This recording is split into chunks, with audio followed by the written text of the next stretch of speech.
ئەردەڵان محەممەد پامنێری کەناڵی ئەسمانی پێیان کە دیارە بڕێرە لە وڵاتی هیندستان پاڵەوانێتی ئۆلۆمپیاتی شەترەنجی جیهان بەڕێوە بچێت هەڵبژاردەی عراقیشی لەو هەڵبژاردنەی کە بەشدارە ناو هەڵبژاردە و پێکهاتەی عراقیشدا یاریزانێکی کوردی پێشمەرگە بە ناوی ئەحمەد جەزا بەشداریەکە بۆ قسەکردن لەسەر ئەو یاریزانە و هەروەها بەشداریکردنی هەڵبژاردەی عراق لە ئۆلۆمپیاتی شەترەنج لە وڵاتی هیندستان ڕاستەخۆ ئەردەڵانمان لەگەڵە بێ. ئەردەڵان سڵاوی خۆی گەورە لێبێ سەبارەت بە پاڵەوانێتی ئۆلۆمپیاتی شەترەنج کە بڕیارە لە وڵاتی هیندستان بەڕێوە بچێت. بەڵێ گۆران سڵاو لە ئێوە لە بینەرانی کەناڵی ئاسمانی پەیامیش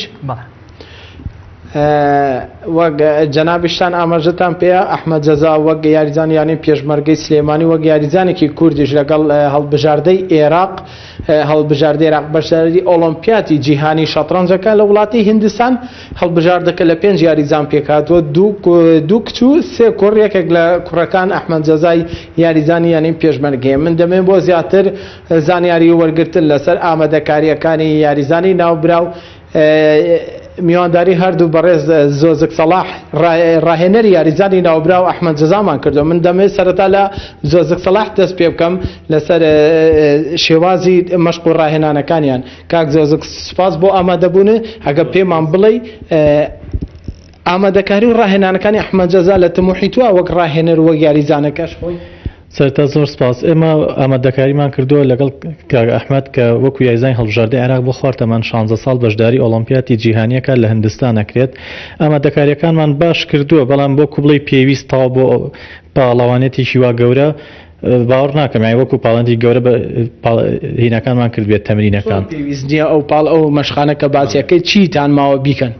ئێمە هەفتانە تەمرینمانە کرد لە هەفتەیەکە 3 ڕۆژ تەمرینمانە کرد 3 ڕۆژەکەش 2 ساعت بۆ 3 ساعت تەمرینی خۆمانەکردش لە یانەی وەرزی پێشمەرگە.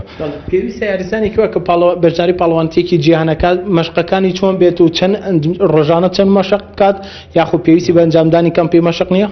بۆ پاڵەوانێتێکی وا هەر بێزگەلێک کە بۆ پاڵەوانێتێکە یاریزانی شەترەنج پێویستە خۆی ڕۆژانە 5 ساعت بۆ 6 ساعت تەمرینی خۆی هەبێت مستەمر بۆیە کە هەرچ پاڵەوانێتێک ئامادە هەبوو یەکسەر بەشداری خۆی بکات نەک بیر لەوە بکاتەوە کە تەمرینی پێویستی کردووە یاننا.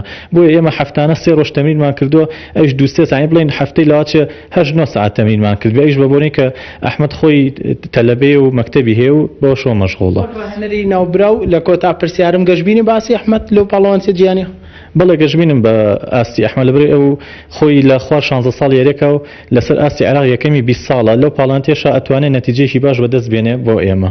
زۆر سپاس بۆ تۆ کاک زۆزک. من گۆرانەگە کاتم بیتەمێش لە هەمان کاتە ئەحمەد جەزام لەگەڵاو یاریزانەی یانی پێشمەرگە کە بەشداری پاڵەوانەتێکە کە ئەحمەد سپاس بۆ ئامادەبوونت تەموحت چییە بۆ بەشداریکردن لەم پاڵەوانتێ وەکو یاریزانی هەڵبژاردەی عێراق؟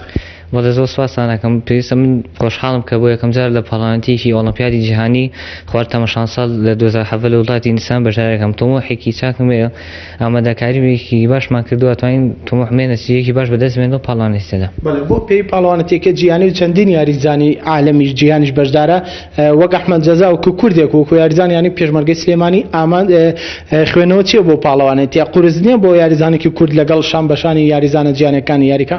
بەڵێ پاڕانێکی قورس و بەهێزچکە چەندای یاریزانی بەتوانە بەشداریکردن بەڵامی هەڵی و مادووبوونی خۆمانین لەگەڵ هاتیپەکەمان. تا چەند بەرپرسان بەدەم تۆ هاتوون کە بەشداری پاڵەوانەتێکی واکەی لە ڕووی ئامادەکاری و لە ڕووی یارمەتیداندان بە مادی و بە معدنەوەی لە ڕووی یارمەتیدان هەمە هەڵی خۆمانین بەڵام بۆی خوێندنەوە کازۆزگا مەژی پێ ئەوە بێتەوەی ڕێگر کە کاتی کەم تەمرینکەینەوە.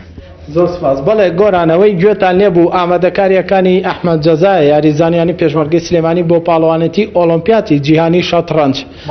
سپاس بۆ دڵان محەممەد سپاس بۆ میوانەکانت.